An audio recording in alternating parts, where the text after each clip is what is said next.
Okay, so between Off Campus, the My Fault trilogy, and half of you deep in some dragon and sword fight romantasy series with Onyx Storm sitting on your nightstand, something has clearly shifted culturally. This stuff is everywhere right now, and it's not just 20-somethings. I'm hearing about this from women in their 40s and 50s constantly. And it's basically the same three questions every time. Is this actually helping my relationship or secretly hurting it? Is it weird that I'm so into a story where the main characters are 22?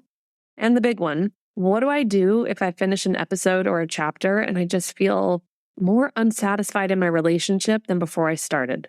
So today, no long wind-up, we're answering these three questions one at a time. And this isn't just a women's topic, even though it gets treated like one. Men have the same cravings for fantasy and novelty. It just usually shows up as porn instead of a book or a show, and it tends to stay hidden instead of talked about. So keep him in mind as we go through this. We're going to talk about this spicy topic and figure out, is it helping, is it not, and what we need to do moving forward. Go grab a warm drink and let's dive in. Welcome to Relationship Reset, a podcast for high-achieving couples who've been together for over a decade and don't want to feel like roommates anymore. I'm Katie Russler, relationship strategist and couples counselor with almost 20 years of experience helping ambitious couples reconnect, strengthen communication, and turn their relationship into the best part of their success story. This podcast is about using practical tools and a lot of real talk to help you understand your patterns, stop feeling stuck and discouraged, and start working on your relationship in ways that actually fit your busy life. Because your relationship shouldn't be the cost of your success, it should be the best part of it. So let's dive in. Okay, before we get into it, I want to say plainly, none of these three questions that I shared earlier mean something is wrong with you or your marriage. I hear all three constantly from smart, extremely successful women who otherwise have their lives incredibly together. So there is no judgment in this episode. We're just going to get into the answers so that we can look at this from a bigger picture. So the first question, is this actually helping my relationship or secretly hurting it? Short answer, it can actually be both. And it depends entirely on what you do with it. Let's start with the helping side because that's real and it's backed by research, not just the vibes or the, oh my gosh, we had better sex that night, right? Esther Perel has spent decades studying why desire fades in long marriages. And her core finding is that intimacy and desire actually run on different fuel. Intimacy is built from closeness, routine, knowing every detail of each other.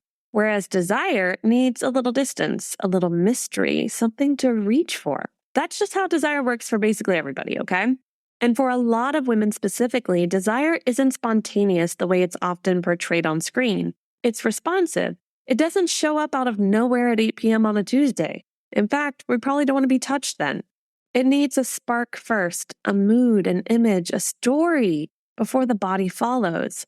Watching Hannah and Garrett's fake dating deal on Off Campus turn into something real, or losing an afternoon to a Romantasy series, that can literally be doing the job of lighting the spark. It's not competing with your partner. In a lot of cases, it's the on-ramp back to your partner. Older data out of the Journal of Sex Research found that women who regularly read romance or erotic fiction reported meaningfully more intimacy with their partners than women who didn't. I want to be careful here. That's one study, right? Correlation isn't causation.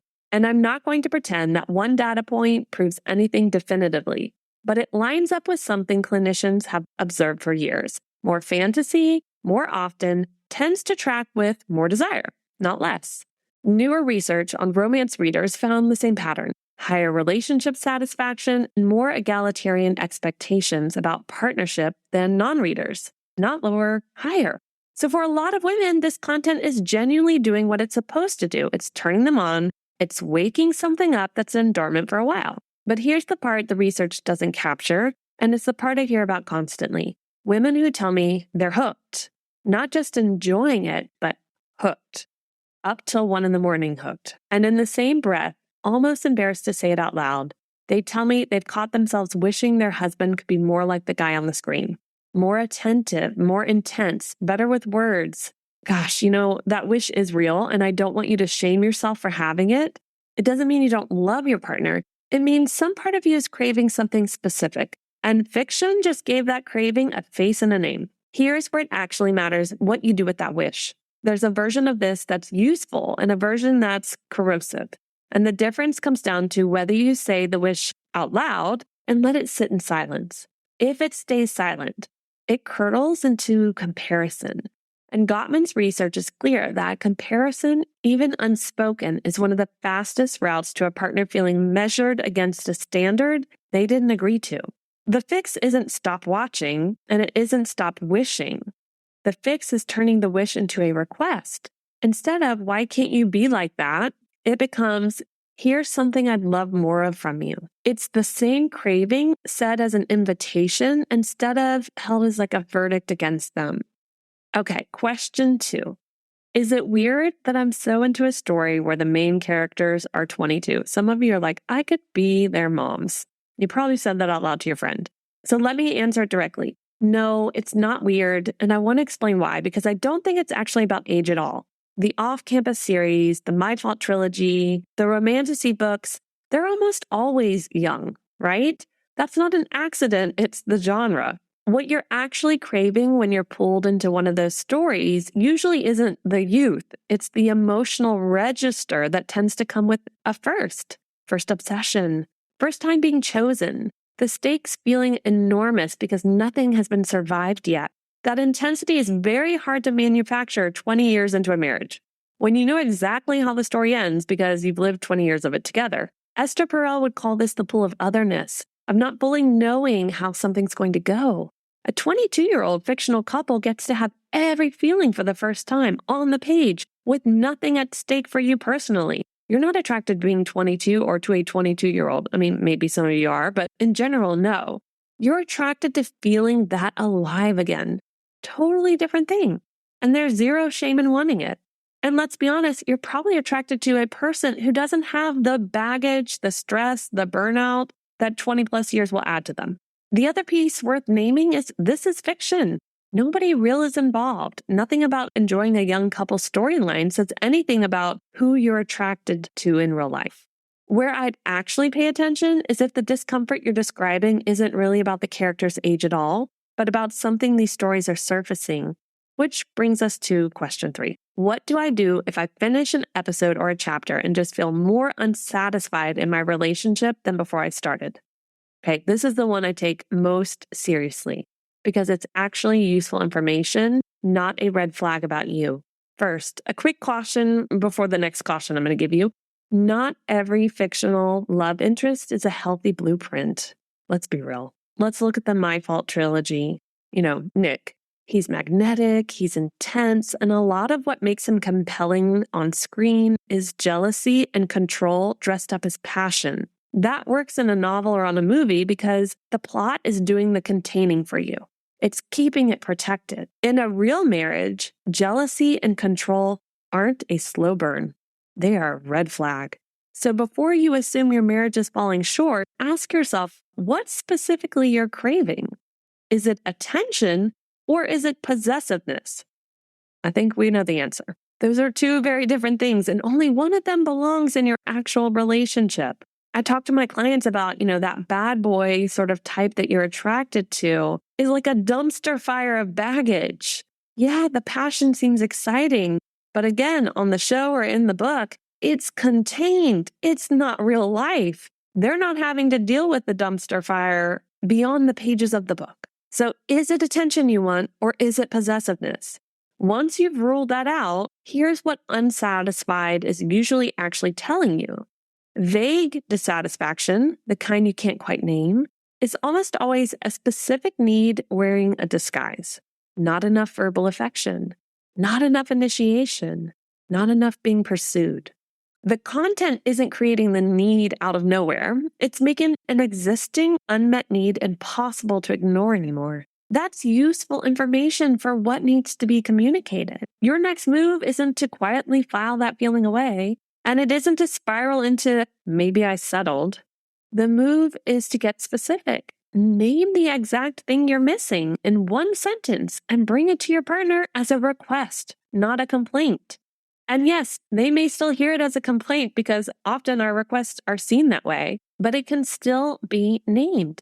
And if the dissatisfaction feels bigger than that, If it's been building for a while and this content just made you finally notice it, that's worth bringing it up somewhere with real support, not just white knuckling it through it alone. This goes both directions too. Men have their own version of all three of these questions. They just don't usually say them out loud.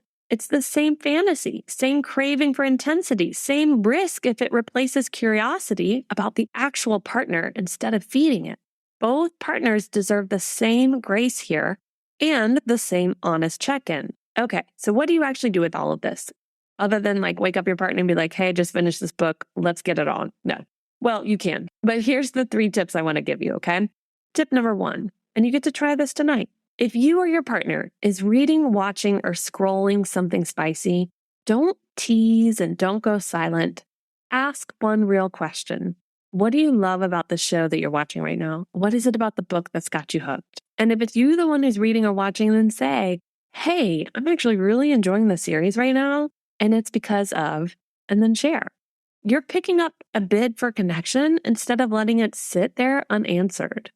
Okay, tip number 2. If you're the one doing the reading or the watching, get ahead of the story your partner might be telling themselves.